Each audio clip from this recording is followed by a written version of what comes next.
Hi kids, welcome to my channel free way to English. आज का जो video है उसमें हम क्लास 7 का जो फाइनल एग्जाम होने वाला है, सेकेंड सेमेस्टर का एग्जाम, उसमें जो क्वेश्चन पेपर आएगा उसका एक प्रैक्टिस सेट जो है वो सॉल्व करने वाले हैं। तो ये जो क्वेश्चन पेपर है इससे आपको आइडिया हो जाएगा कि कैसा क्वेश्चन पेपर जो है आपके एग्जाम में आएगा। ये सिर्फ एक प्रैक्टिस सेट है। ओके, चलिए सॉल्व करते हैं इसे।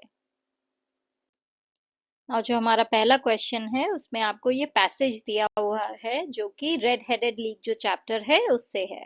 तो शर्लक होम्स वाला जो चैप्टर है उसमें से आपको यहाँ पे पैसेज दिया है, इसके बेसिस पे कुछ क्वेश्चंस होंगे जो आंसर करने हैं। Why did Mr. Wilson accept the job? Mr. Wilson accepted the job because the pay was very good and the work was light. ये आंसर्स जो हैं ये सारे ये आपको पैसेज में मिल जाएंगे। ये पहला वाला जो आंसर है ये फर्स्ट लाइन में ही है।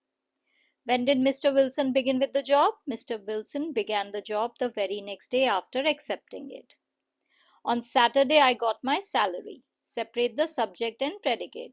तो ये जो सेंटेंस है इसमें सब्जेक्ट है आई। सब्जेक्ट क्या होता है? जिसके बारे में बात हो रही है। सेंटेंस किसके बारे में है? तो सेंटेंस जो है वो आई, मेरे बारे में है।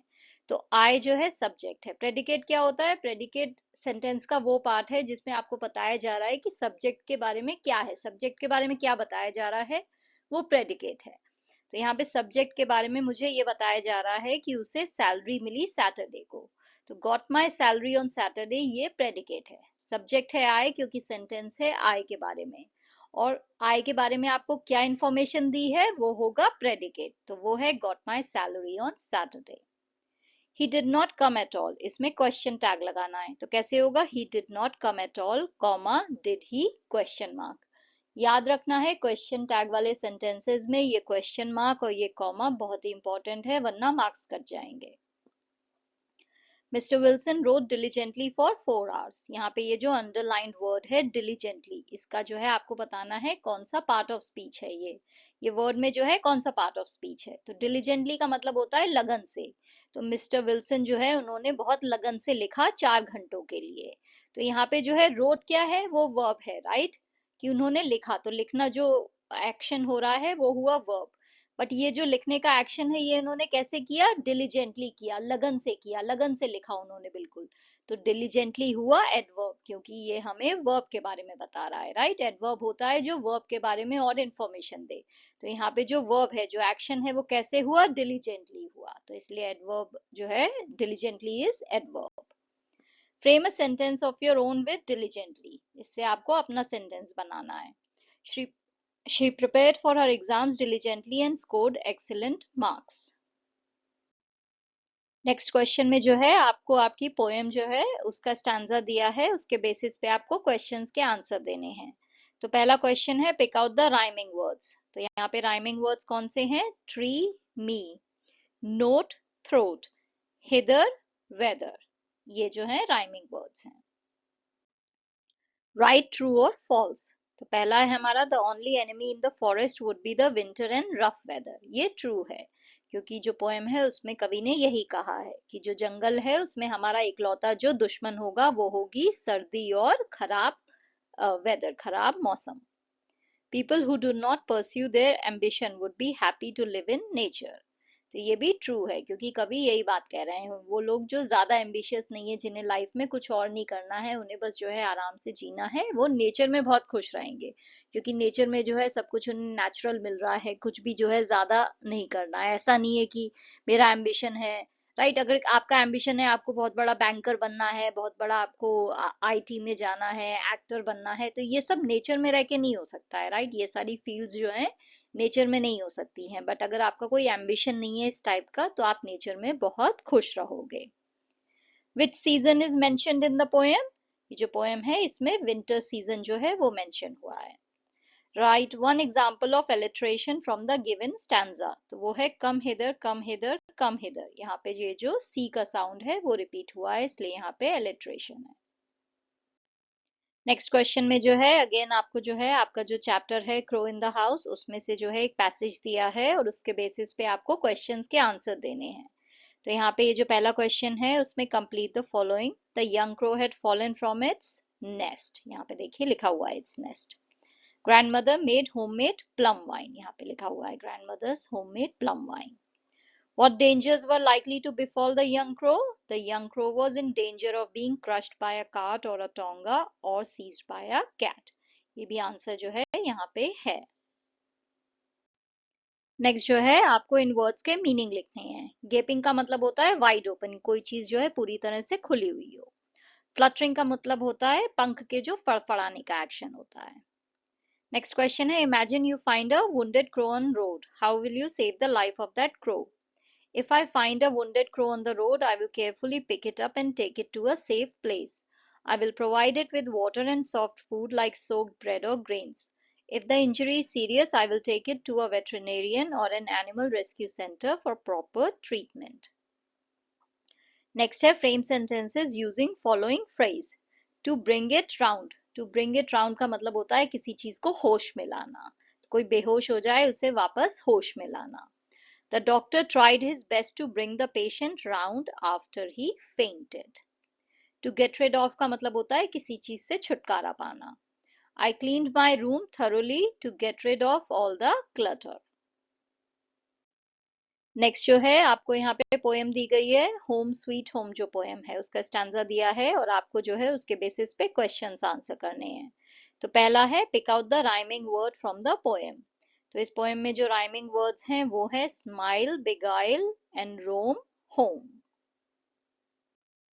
नेक्स्ट क्वेश्चन है write down the words that have been shortened and give their long forms. तो आपकी पोएम में कौन से वर्ड्स जो हैं शॉर्ट फॉर्म में यूज हुए हैं और उनके लॉन्ग फॉर्म क्या है. तो जो वर्ड्स हैं वो है टिस्ट, जिसको जो है लॉन्ग में हम कहते हैं इट इज, और नीथ का मतलब है beneath.